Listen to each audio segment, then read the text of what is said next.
Welcome back to episode 4 of Downfall Mall. Have you recovered from last week's cliffhanger yet? So dastardly of me to end the video partway through the coaster build. I fear I must seek repentance. Well, worry yourself not, as I'm back to finish what we started, returning to our wonderful bridge-turned-maintenance shed. To really sell the broken road effect, I created an overhang using more plaster.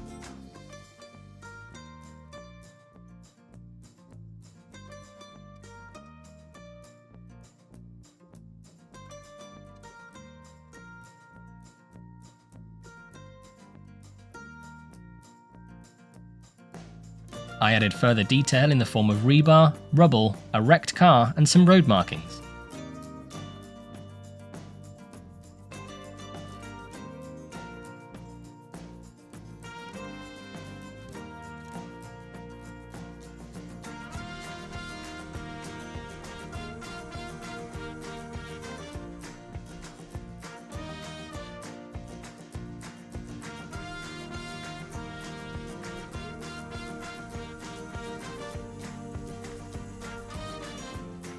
For some of that juicy realism, I secured our vehicle with a concrete block and tension wire.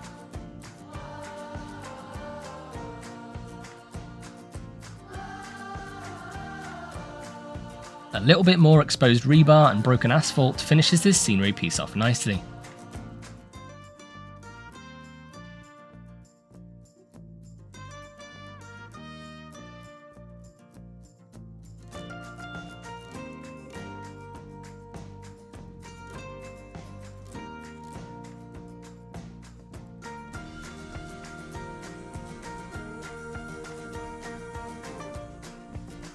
Time for the front of our maintenance shed.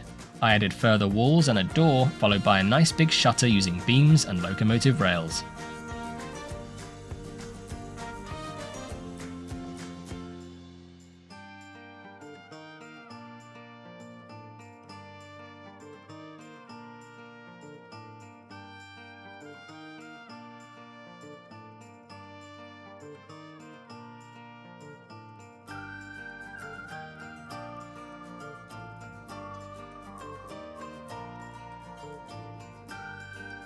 Time to replicate all the details to the other side. Whilst this isn't park facing, it will be visible to our guests when on the coaster.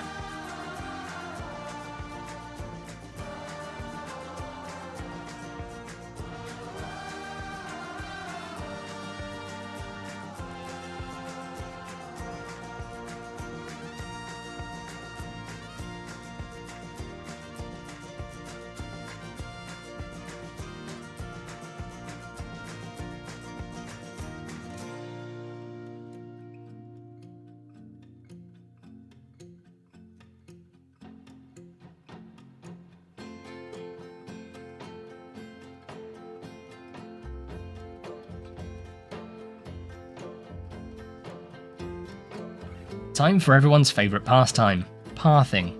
I added a simple exit and rather convoluted queue line, presuming this will be one of the most popular attractions of the park. I was keen to have our queue traverse two separate buildings to make for a more interesting skyline and queue experience. I always like to get the initial structure of my builds done first, regardless of the material used, as that can be easily changed later. You'll notice I went for a freeform wall piece for ultimate flexibility, or as the Americans would say, ultimate flexibility.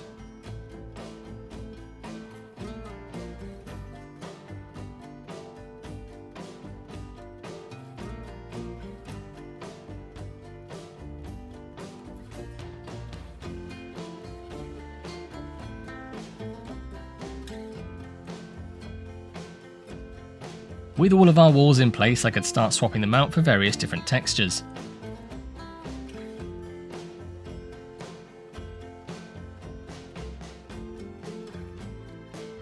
To avoid a boxy build, I opted for a build style known as jettying, where the upper floors overhang the ground level, and yes, I did have to Google that.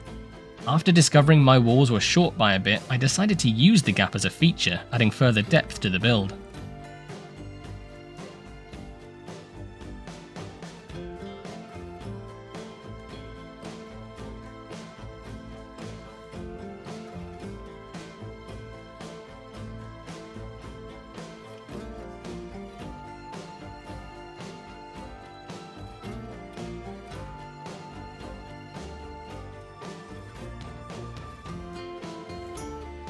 I then filled said gap with some piping.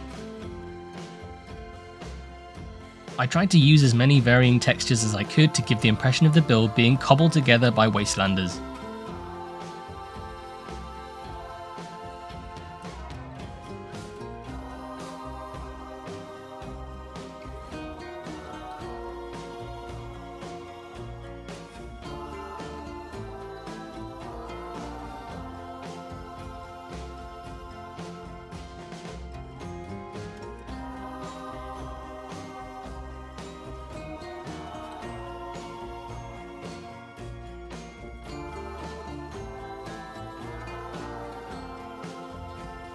I went for an almost Wild West vibe with this build, even going as far as adding a custom false front. Yes, apparently it's genuinely called a false front. I was hoping for a better technical term, I'll be honest. I guess it's a type of parapet, but I digress. Have you ever seen a coaster station with a food shop in it? Probably, but we're doing it here as well. I added a Monsieur Frite and began creating a custom facade. I really wanted to put extra effort into the seamless integration of the kiosk into the wall, which I feel like I achieved. But please let me know what you think in the comments. However, if you do say something mean, I might cry.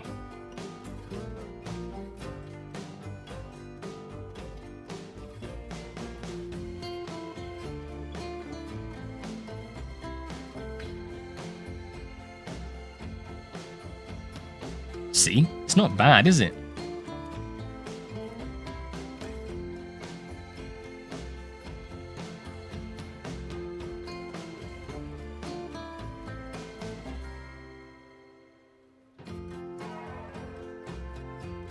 I added even more detailing to the front of our station, as well as a proper custom embedded window, because the in-game ones aren't ideal, let's be honest.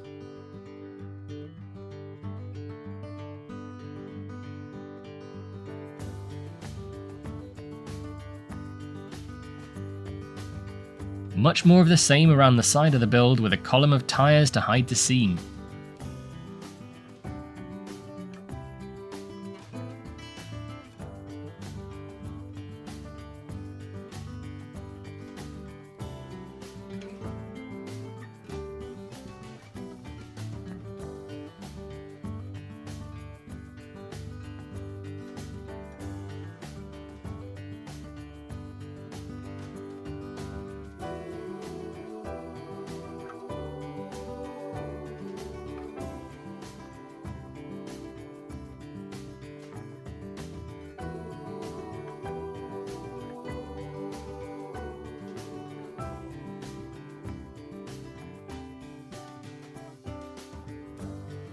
Can you believe I'm doing even more detailing? I can, but that's because I literally did it.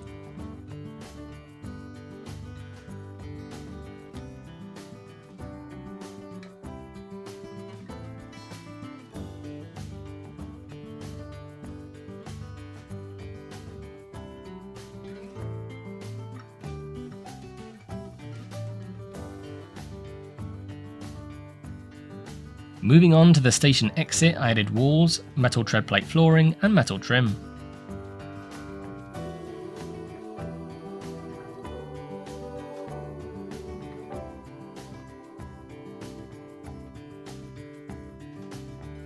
For the station itself, I went for a broken wall effect using, yes, even more plaster.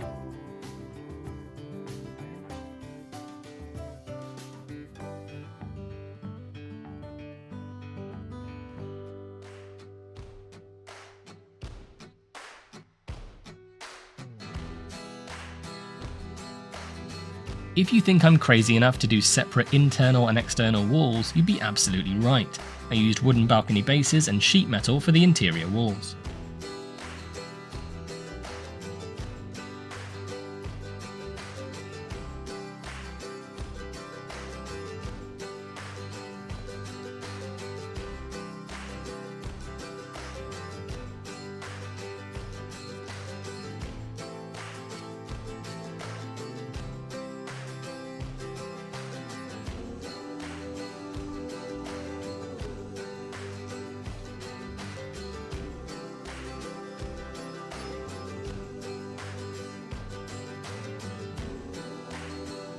Fans of the channel will know I always like to cover up those pesky path curbs. I did so using various wood pieces.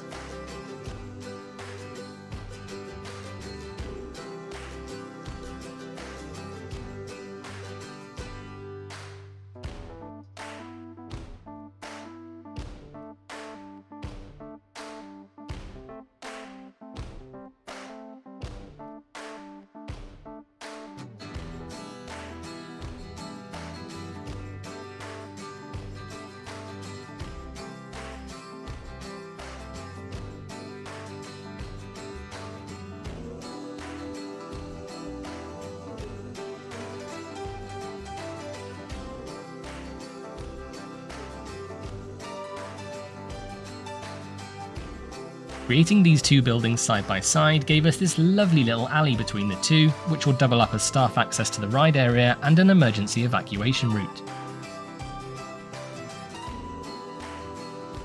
I made a lovely little fence gate using chain link, columns and beams, with some cheeky signage.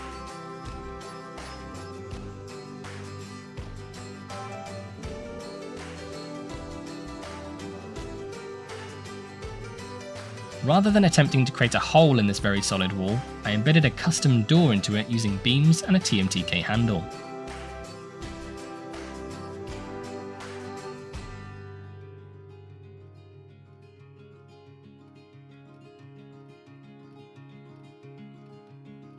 Our coaster needs to be accessible to all, so considering our entrance and exit involve stairs, an elevator is essential. I created this using arch shapes, supports, beams, locomotive rails, glass, hazard strips and fencing.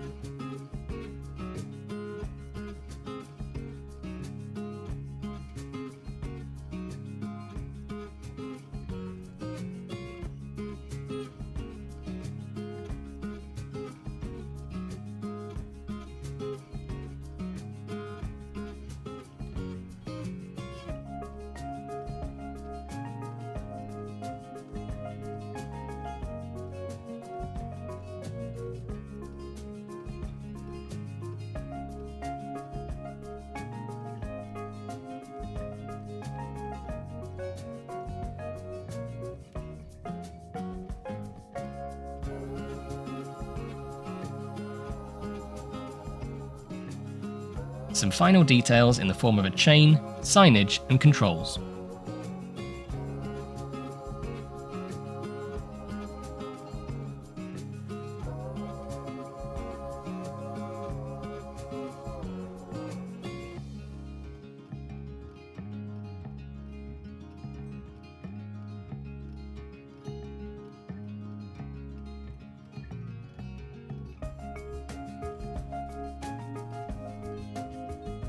As you'll see, just more boring stuff like walls and floors. But this particular wall acts as an extension of our lovely bridge from earlier.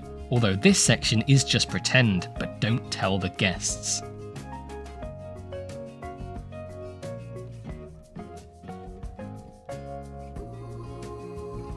To really sell the facade vibes, I used my favourite chipboard and pillars to create the back of the scenery flat.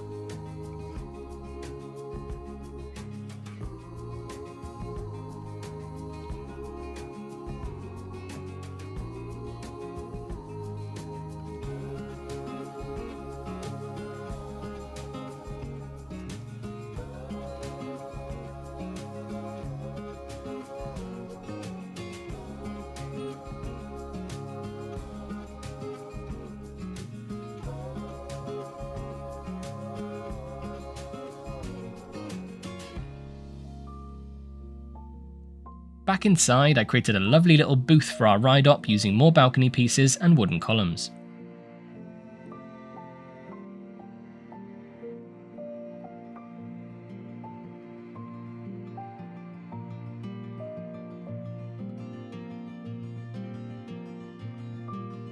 It's detailing time again, this time using ivy and cracks, but you weren't expecting that.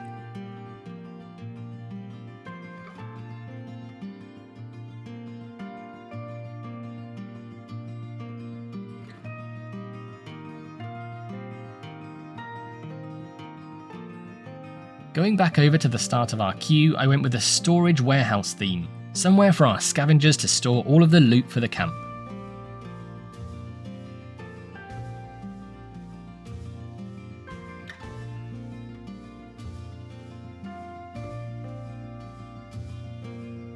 Considering there's only been one instance of a zombie so far, I figured it was about time for another one. This lovely lady will be trapped at the entrance to our coaster for a little scare before you start the queuing experience. I feel like she needs a name, so leave your suggestions in the comments and I'll pick one at the end of the series. I created a tiny sealed off room for her full of clutter. In reality, this would just be black fabric to allow easy access for maintenance. I went with ceiling height chain link fencing for the queue, similar to that you'd find in a lot of scare mazes.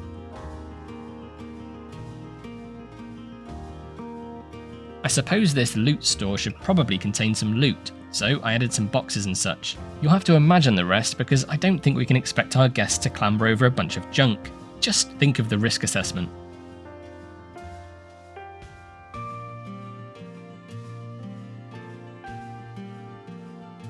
Some metal flooring, fence posts and an access door finish this room off nicely.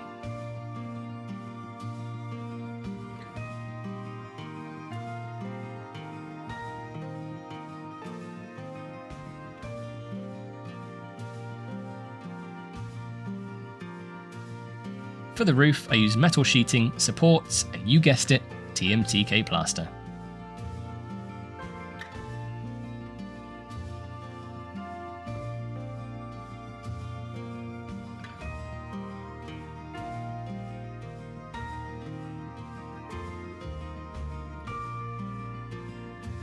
With the roof in place, I could add some much needed coaster supports. Yes, I'm custom supporting. Can you believe it?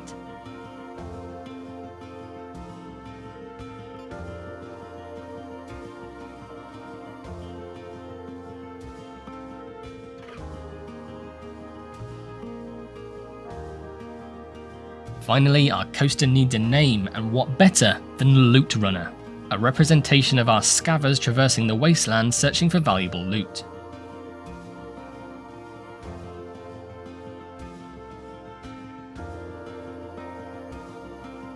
And there we have it. It took 2 episodes, but we have a fully themed coaster, station, and queue. Bearing in mind there's still plenty more to do along the length of the track, including an indoor section still to come. Terribly overwhelming. Enjoy the POV of the coaster experience thus far, and I'll catch you next week.